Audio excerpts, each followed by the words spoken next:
Hello friends, what I eat in a day அதை தான் பார்க்க போகிறோம். காலையில் எழுந்துச்சி பார்த்தா கொஞ்சம் வெயிட் ஏறின மாதிரி இருக்குது. ஸோ ஓகே, நம்ம வெயிட் லாஸ் கொஞ்சம் பண்ணணும் அப்படின்ட்டு நிறைய தண்ணி குடிக்கணும்னு முடிவு பண்ணி பாட்டிலெலாம் ஃபில் பண்ணி வச்சுக்கிட்டேன். நெக்ஸ்ட் என்னோடய டீடாக்ஸ் ட்ரிங்கை ரெடி பண்ணிகிட்டு இருக்கேன். 2 கிளாஸ் தண்ணி ஊற்றிட்டு 1 டேபிள் ஸ்பூன் ஜீரகம், 1/2 டேபிள் ஸ்பூன் சோம்பு, அதை விட கொஞ்சம் கம்மியாக வெந்தயம் போட்டு நல்லா பாயில் பண்ணி எடுத்துக்கிறேன். அது 2 கிளாஸ் இருந்தது, 1 கிளாஸ் அளவுக்கு பாயில் ஆகிடுச்சு. அதுக்கப்புறம் அதை ஃபில்டர் பண்ணி எடுத்து குடிச்சிக்கிறேன். பிரேக்ஃபாஸ்ட் பார்த்தோம் அப்படின்னா மசாலா ஓட்ஸும் 1 பாயில்டு எக்கும் எடுத்திருக்கேன். 11:30 போல் வேர்க்கடலை ஸ்நாக்ஸ்க்காக எடுத்திருக்கேன்.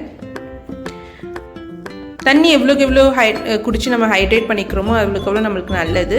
அதுக்கப்புறம் லஞ்ச் மீல் மேக்கரில் ஒரு ரெசிப்பியும் கொத்தவரங்காய் பொரியல் செஞ்சுருந்தோம் லஞ்சுக்காக, அதையும் எடுத்துக்கிறேன்.